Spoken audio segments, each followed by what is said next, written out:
Cute सास। जमाना कितना भी बदल जाए, इतना भी नहीं कि बहू घर आए और सास गर्भवती दिख जाए। देखो मीरा, माँ का पूरा ख्याल रखना है, उनसे अब काम नहीं होता है। क्यों, क्या हो गया है? तुम्हारी माँ तो हट्टी कट्टी दिख रही है, पूरी शादी में घोड़ी की तरह नाची है, अब क्यों काम नहीं होता उनसे? वो माँ प्रेग्नेंट है ना, बच्चा होने वाला है, मैं कभी भी भाई बन जाऊंगा इस साल के अंत तक। क्या बोल रहे हो? वो सर पर हाथ रखकर बैठ जाती है। यार पहले क्यों नहीं बताया? कैसा मजाक है ये? झूठ बोल रहे हो ना? हाँ, झूठ बोल रहे हो ना? तभी ससुर की आवाज आती है। बहू पानी गरम कर दे, तेरी सास को दवाई देनी है। समय पर दवाई ना दी तो परेशानी हो जाएगी।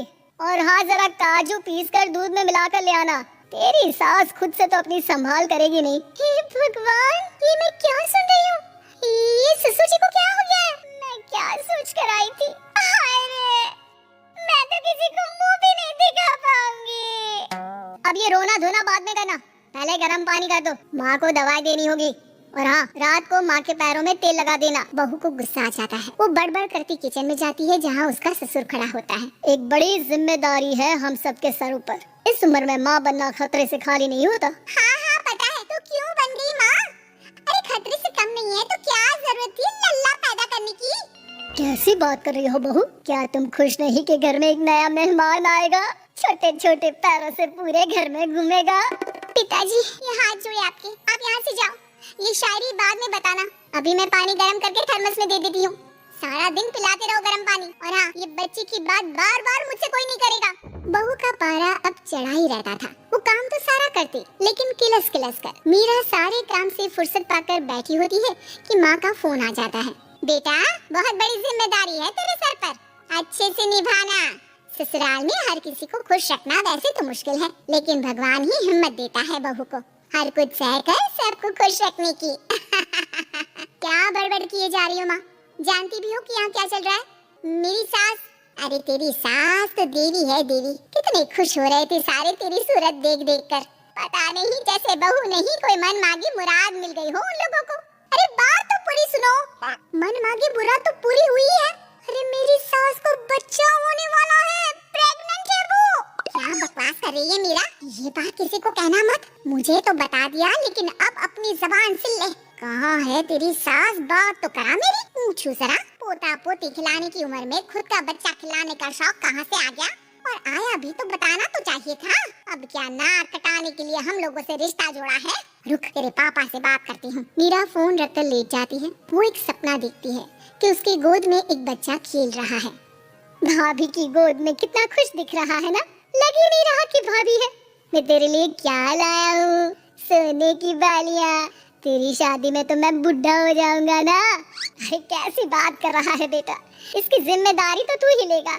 हम लोगों का तो कोई भरोसा नहीं, कब ऊपर वाला उठा ले। बहू को सास को देख देख कर गुस्सा आ रहा था, तभी वहाँ पड़ोसन आ जाती है। अरे बहू, तुझसे तो पूछने से भी डर लगता है कि कब खुशखबरी सुना रही है।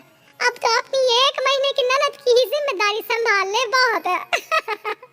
अपने जेवर भी रख देना और पैसे भी जमा करना शुरू कर दे। वो बात आगे बढ़ाती, उससे पहले ही बहू जोर से चिल्लाकर उठ जाती है। नहीं नहीं नहीं नहीं, मैं अपने जेवर किसी को नहीं दूंगी।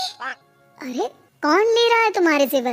तुम औरतें भी ना सपने में भी जेवर ही संभालती रहती हो। मैंने जो सपना देखा है ना, सुनोगे तो होश उड़ जाएंगे। अच्छा, तुम अपना सपना बाद में बताना, पहले मेरा सुनो। कल मैंने इतना अच्छा सपना देखा, इतना अच्छा सपना देखा कि अगर वो पूरा हो जाता है ना, तो मैं तुम्हारे लिए रानी हार बनवा दूंगा। बहू अब सारी गम भूलकर पति का सपना सुनने में लग जाती है। अरे क्या सपना था बताइए ना, बोलिए भी तो, क्या सपना है? मैं पूरा कर दूंगी अगर बात रानी हार की है तो। बोलिए बोलिए। मैंने रात को सपना देखा कि माँ को बेटी हुई है और मुझे बहन। सच्ची, इस घर में बेटी हो जाए तो मैं तो झूम ही उठूं। मीरा का मुंह बन जाता है, वो चुप हो जाती है और सपने की बात याद करती है कि बेटी हुई तो उसे ही अपने गहने उसे देने होंगे, फिर तो रानी हार की जरूरत पड़ेगी ही। भाई लड़की बड़ी होगी, उसकी शादी होगी तो जेवर तो चढ़ाने ही होंगे ना, कहाँ से आएंगे वो? कितने समझदार हो तुम मीरा। मैंने भी यही सोचकर तुम्हारे लिए रानी हार लेने का सोचा था। अरे फूटी किस्मत मेरी जो ऐसा परिवार मिला। मेरे पापा की तो मैं अभी क्लास लगाती हूँ, जो सब जानते हुए भी ऐसे परिवार में मेरी शादी कर दी। बहू पिता को फोन लगाने ही वाली होती है कि ससुर की फिर से आवाज आती है, बहू गरम पानी ले आ जल्दी, थर्मस में खत्म हो गया है। बाद में खबर लेती हूँ मैं पापा की, पहले सास को गर्म पानी दिया हूँ।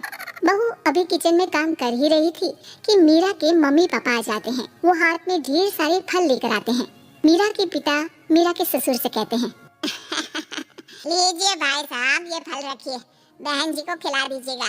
वैसे कैसी है उनकी तबीयत? बस पता तो है आपको, ऐसे वक्त में जो होता है बस वही सब।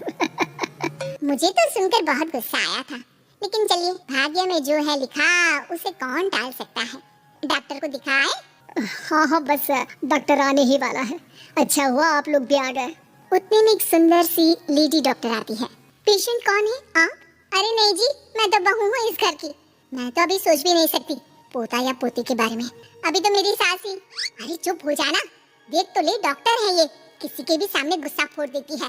डॉक्टर कमरे में जाती है और थोड़ी देर बाद बाहर आ जाती है। पीछे से सास भी निकल आती है। हे भगवान, इतना दुख तो किसी को भी ना दे जितना मुझे दिया है। देखिए बहन जी, आप लोगों को तो ये सोचना भी नहीं चाहिए था। वही तो मैं भी कह रही थी कि आप लोगों के लिए तो सोचना भी गुनाह है, लेकिन अब पछताए होत क्या जब चिड़िया चुग गई खेत।